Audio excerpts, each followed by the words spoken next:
कांग्रेस के social media team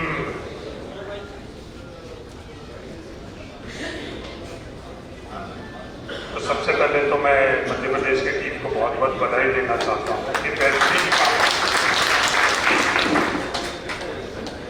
प्रदेश Congress committee के अध्यक्ष जीतू पटवारी जी, कांग्रेस की योद्धा सुप्रिया जी, चंचलेश जी, विक्रांत मुरिया जी, महेश जी और सोशल मीडिया परिवार के सभी सदस्य, समय हिसाब से मैदान भी परिवर्तित हो जाता है। आज जो राजनीतिक मैदान है वो क्या चौपालों तक और सभा के मंचों तक सीमित है? नहीं, राजनीतिक मैदान बदल चुका है और आज राजनीतिक मैदान मोबाइल के ऊपर सोशल मीडिया भी प्रमुख राजनीतिक मैदान बन चुका है। ये हम लोगों को समझना पड़ेगा, इस दिशा पर हम लोगों को आगे चलना पड़ेगा।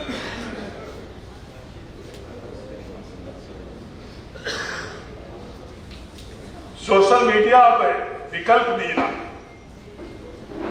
जब हम लोग राजनीतिक तौर पर चर्चा करते हैं कि भाई ये एक विकल्प है सोशल मीडिया जिसके माध्यम से हम लोग अपनी बात पहुंचा सकते हैं, ये हम लोगों की भूल है अगर हम लोग ये समझते हैं कि सोशल मीडिया विकल्प है।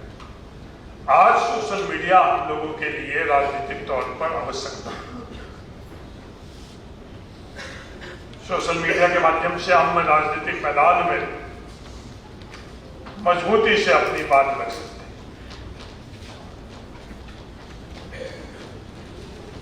राजनीति में नैरेटिव, जीतू पटवारी जी अभी मुझे कह रहे थे कि मैं कुछ पहले बोलकर और नैरेटिव सेट कर, तो ये नैरेटिव है और ये नैरेटिव तय कौन करता है?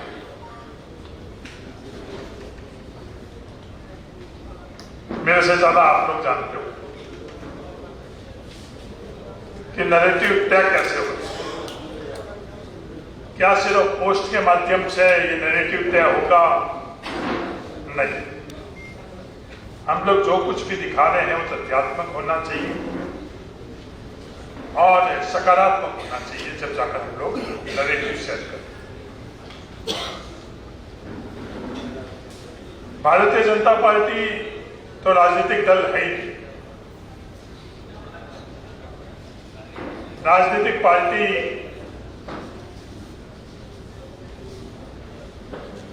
भारतीय जनता पार्टी रजिस्टर्ड तो जरूर है, पर अनरजिस्टर्ड आरएसएस ही राजनीतिक दल है, राजनीतिक पार्टी हम लोगों को समझना चाहिए।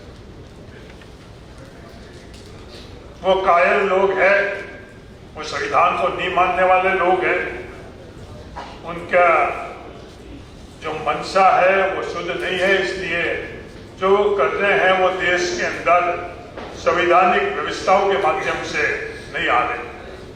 और भारतीय जनता पार्टी के तौर पर उन्होंने राजनीतिक पार्टी को आगे कर रखा है। उनका एक अपना तरीका, हमारा ताकत क्या है? कांग्रेस की ताकत क्या है?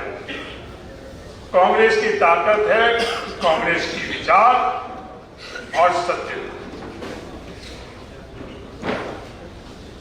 पूरी आरएसएस, पूरी मीडिया, कॉर्पोरेट सभी संस्थाएं लगी हुई है राहुल गांधी जी को दबाने के लिए, पर राहुल गांधी जी दब क्यों नहीं रहे? पीछे धकेलने में लगे हुए, पीछे क्यों नहीं धकेल पा रहे? क्योंकि राहुल गांधी जी सच्चाई पर खड़े और सत्य को कोई भी पीछे नहीं धकेल सकता। और ये हम लोगों की ताकत है, परिवार के अंदर ही हम लोगों को समझने की आवश्यकता है। चीजें बदल रही है, कि सोशल मीडिया पर कंटेंट कितने प्रतिशत लोग नहीं पढ़ते हैं। सुप्रिया जी ने बता दिया हो 60% लोग इस सोशल मीडिया के अंदर कंटेंट पढ़ते ही, उसे वीडियो कोई देखते हैं तमाम प्लेटफॉर्म। ये तो हमको समझना पड़ेगा। जब लोग कंटेंट पढ़ ही नहीं रहे हैं, वीडियो सोशल मीडिया पर देख रहे हैं, तो हमको भी सोशल मीडिया के अंदर लोगों तक पहुंचने के लिए एक मजबूत पावरफुल वीडियो के माध्यम से उन लोगों तक पहुंचना। लंबा वीडियो भी नहीं देखते हैं वो 30 सेकंड औसतन अगर उनकी व्यूअरशिप का अगर टाइम हम लोग देखें तो वो 30 सेकंड के करीब है। तो 30 सेकंड के आसपास का हम लोगों को वीडियो बनाना चाहिए। ये डिजिटल लड़ाई कौन जीतेगा? एक दफे बहुत प्रभावशाली हम डिजिटल पोस्ट कर लेंगे तो क्या हम लोग डिजिटल लड़ाई जीत लेंगे? नहीं। निरंतरता होगी जब ताकत ही, कंसिस्टेंसी के बिना हम लोग ये लड़ाई नहीं जीत सकते। तो लगातार हम इस डिजिटल प्लेटफॉर्म पर अगर हम लोग लड़ते रहेंगे, कंसिस्टेंसी रखेंगे, निरंतरता रखेंगे, जब जाकर हम लोग ये लड़ाई जीत पाएंगे। सोशल मीडिया सिर्फ एक पोस्ट नहीं, लोगों का विश्वास कैसे जीत सके ये जिम्मेवारी आप लोग। सिर्फ पोस्ट से हम लोग ये लड़ाई नहीं जीत सकते, उनका विश्वास कैसे हम लोग जीत सकते, ये हम लोगों का ध्येय रहना चाहिए।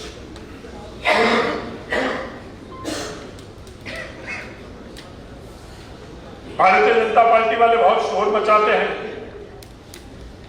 क्या हमको उस तरह की सोशल मीडिया की टीम बनानी चाहिए? नहीं। हम लोगों के एक मजबूत और पवित्र विचार है, हम लोगों के पास सभ्यता है, एक मजबूत हम लोगों का इतिहास, सुंदर इतिहास। हम लोगों को संवाद करना चाहिए, ट्रोलिंग नहीं करना चाहिए। संवाद के माध्यम से ही हम लोग उनका विश्वास जीतेंगे। एआई, भविष्य एआई का है, ये मैं सुनता हूं जब हम लोग आपस में बैठक करते हैं कि भविष्य एआई का। ये हमारी भूल है। भविष्य एआई का नहीं है, ये वर्तमान की एआई का। अगर हम वर्तमान को देख नहीं रहे हैं तो ये हम लोग भविष्य की बात कर रहे हैं। भविष्य नहीं, आज भी वर्तमान है, ये एआई का। एआई का युग शुरू हो चुका है। इस एआई के युग के सिर्फ ये कंटेंट क्रिएशन ही एआई है क्या? या कंटेंट क्रिएशन के अलावा भी एआई? वो दौर समय चला गया जब हम लोग सार्वजनिक तौर पर अपील किया करते थे। आज के दौर में हमको स्पेसिफिक टारगेट करना पड़ेगा। एक पूरे मध्य प्रदेश को अगर हम टारगेट करने के लिए निकलेंगे तो हम सही दिशा पर नहीं। बड़ा माइक्रो स्ट्रेटेजी हम लोगों को बनानी पड़ेगी। हर व्यक्ति और हर वर्ग को हम लोग कैसे टारगेट कर सके, सोशल मीडिया की जिम्मेवारी। ये रणनीति आप बनाओ। आज टूल हम लोगों के पास है, एआई ने हम लोगों के पास एक अवसर दे दिया है, हम लोगों के पास ताकत दे दी है कि हम एक हर व्यक्ति तक, हर वर्ग तक कैसे पहुंच सकते। एक जनरल टारगेटिंग की जगह हमको स्पेसिफिक टारगेटिंग के लिए सबसे ज्यादा अगर सहायक कोई है तो ये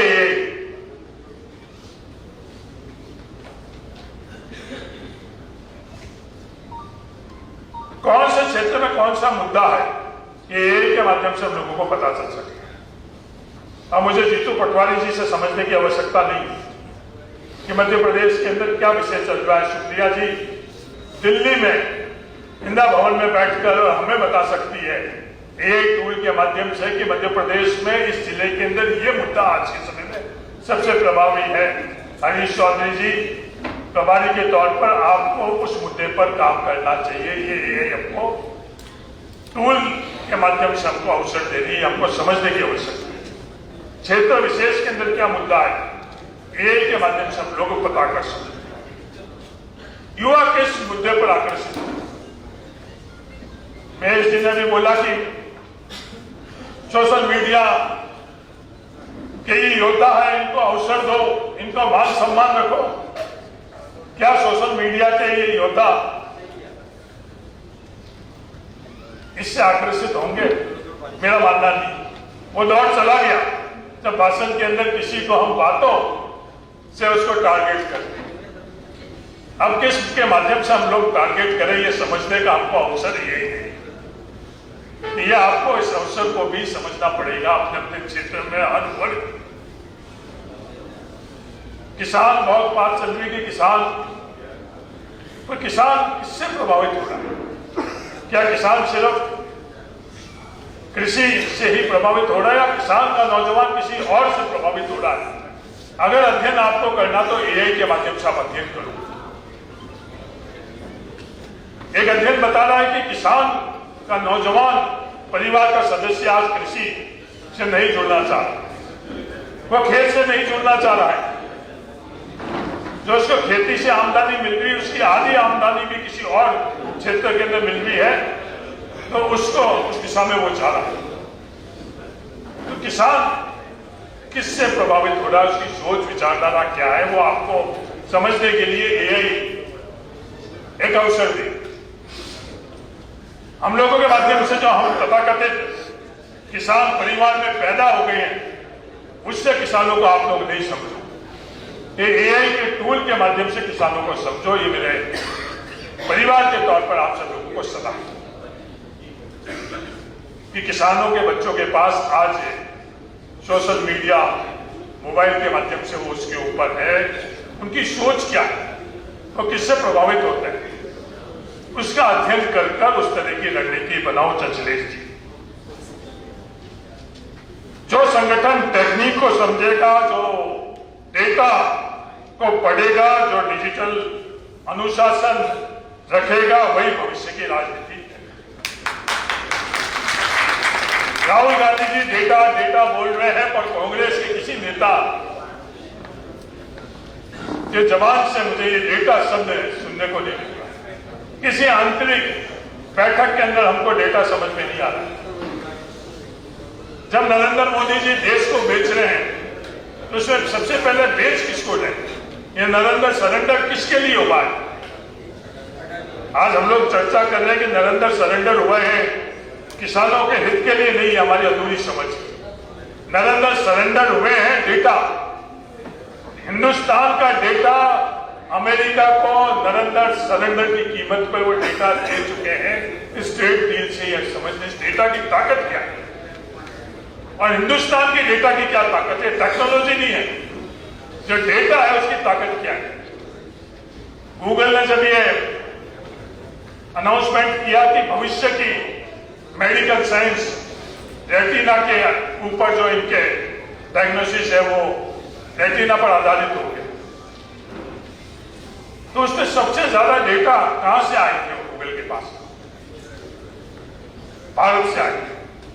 तो डेटा के आधार के ऊपर उन्होंने शोध कर अनाउंसमेंट किया कि 24 और 48 घंटे बाद भी भविष्य में अगर आपको बुखार होगा तो ये इसे अपने आप आपको पता चल जाएगा। अब सीटी स्कैन और एमआरआई की आवश्यकता नहीं रहेगी। रेटिना के माध्यम से ही, रेटिना स्कैन के माध्यम से ही आपको पता लग जाएगा कि किस बात की डेफिशिएंसी। और इस खोज का आधार क्या था? वो डेटा था। वो डेटा कहां से मिला? वो भारत से मिला। ये डेटा की हम लोगों की ताकत है, इसको समझने की आवश्यकता है।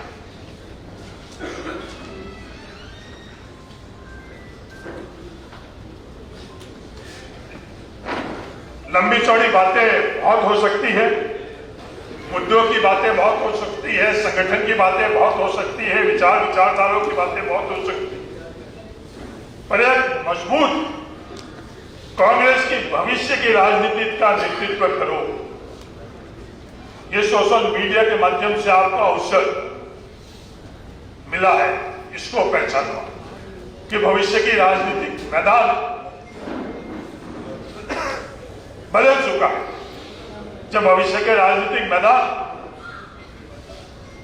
न्यूयॉर्क का मेयर के सामने क्या ताकतें, दुनिया की सबसे बड़ी आर्थिक ताकत उसके सामने थी, दुनिया का सबसे बड़ा संगठित वर्ग उनके सामने था, दुनिया का सबसे ताकतवर व्यक्ति अमेरिका का राष्ट्रपति उसके सामने था। पर उसके पास क्या थी? उसके पास सोशल मीडिया के माध्यम से कम्युनिकेशन का अवसर उसके पास था और उसको उसने उपयोग कर न्यूयॉर्क के लोगों पर विश्वास हासिल कर और उनका करारा तमाचा उन सभी ताकतों को इतना मजबूत यह अवसर है, आप लोगों को मिला हुआ मेरा निवेदन है कि इसको समझो। मुझे विश्वास है संश्लेष जी, आपकी और आपकी टीम, क्योंकि यहां बैठे हुए लोग ये महेश परमार और हरीश चौधरी जी जैसे तो 5 दफे असफल हो चुके हैं। हम लोगों ने तो मुख्यमंत्री का खेल खेल लिया। अब ये जिम्मेवारी आप लोगों पर है, ये जिम्मेवारी सोशल मीडिया की टीम पर है। तो मैदान बदल चुका है, इस मैदान के योद्धा आपको, और ये लड़ाई जो राहुल गांधी जी के इस देश को बचाने की है, संविधान को बचाने की है, इसकी जिम्मेवारी आप पर है, किसी और पर नहीं है। प्रभारी के नाते में बड़ी जिम्मेवारी से ये बात आप लोगों को कह रहा हूं, ये जिम्मेवारी आप लोग समझो। आप इसको समझने के बाद मजबूती से अपनी भूमिका जो आपकी है उसमें आप अपना काम करो, तो कांग्रेस को दुनिया की कोई ताकत नहीं हरा। कांग्रेस को जिताएगा तो आप लोग जो सोशल मीडिया के टीम हो, योद्धा हो, वही कांग्रेस को जिताएंगे। यूएस ट्रेड डील क्या है, आने वाले समय में किस बात पर यह राजनीतिक बहस चलेगी।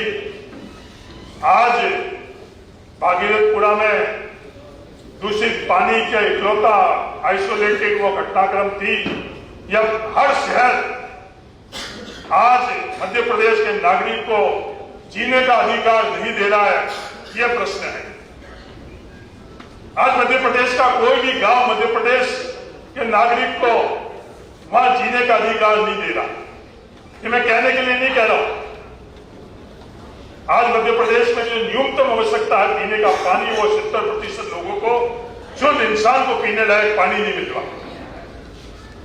आज मध्य प्रदेश की हवा देश की सबसे प्रदूषित हवाओं में से।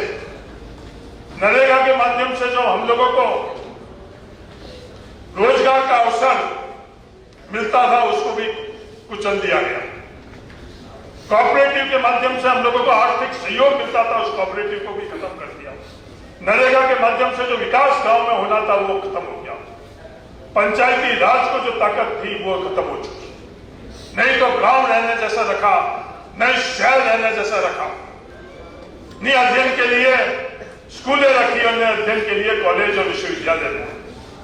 ये गलगोटिया यूनिवर्सिटी का एक प्रकरण नहीं है। इस देश के अंदर कोई एक विश्वविद्यालय जो विश्वविद्यालय का काम कर रहा है उसका उदाहरण आप बता दो। मध्य प्रदेश में एक विश्वविद्यालय जो विश्वविद्यालय का काम कर रहा है, एक भी विश्वविद्यालय मध्य प्रदेश में ऐसा नहीं है जो विश्वविद्यालय का काम कर रहा है। क्योंकि विश्वविद्यालय का काम क्या है? Research and development. एक भी मध्य प्रदेश के विश्वविद्यालय में रिसर्च और डेवलपमेंट नहीं हो रहा। ये बातें बहुत है। इन सब विषयों को आप लोग समझो और मजबूती से नेतृत्व करो कांग्रेस का, और कांग्रेस के माध्यम से मध्य प्रदेश को बचाओ। धन्यवाद। जय हिंद।